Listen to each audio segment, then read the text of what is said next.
அனைவருக்கும் வணக்கம். உங்கள் ரஞ்சினி தேவி உங்களோடு படித்ததில் பிடித்த விஷயத்திலிருந்து. 2 நண்பர்கள் தினமும் பள்ளிக்கு போயிட்டு இருக்கும்போது அதில் ஒரு பையனுக்கு நிறைய கோவம் வந்துட்டே இருக்கும். இன்னொரு பையன் பார்த்தீங்கன்னா எப்போதும் சிரிச்சுக்கிட்டே இருப்பாங்களாம்.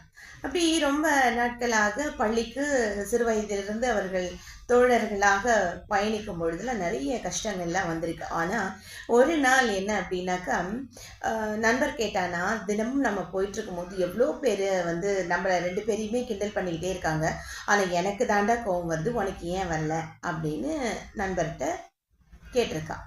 அப்போ அவன் சொன்னானா, உன்ன மாதிரி தான் எனக்கு சின்ன வயசுல கோபம் வரும். ஆனால் என்னோட அம்மா சொன்னாங்க, கோபப்படுத்துகிறவர்கள் உன்னை வென்றவர்களாக இருக்கிறார்கள். ஆனால் நீ அவர்கள் கோபப்படுத்தும் போது நீ அமைதியாக இருந்தால் நீ உன்னையே வென்றவனாய் திகழ்வாய் அப்படின்னு சொல்லியிருக்காங்க. அப்போ அவனுக்கு பெரிய பல யோசனைகள்லாம் இருக்கு.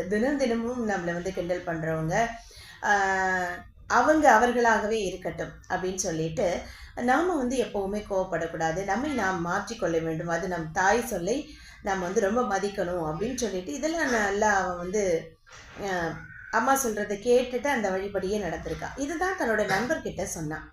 என்னோட அம்மா எனக்கு சொன்னாங்கடா, அதனால அவர்களை கோபப்படுத்துபவர்களிடமிருந்து நாமளும் கோபப்படாமல் அந்த இடத்தில் நாம் அமைதியாக இருந்து சிரித்து விட்டு செல்லலாமே அப்படின்னு சொல்லலாம். அப்போது அம்மா சொல்கிறத நம்ம இன்றைக்கும் கேட்கணும்.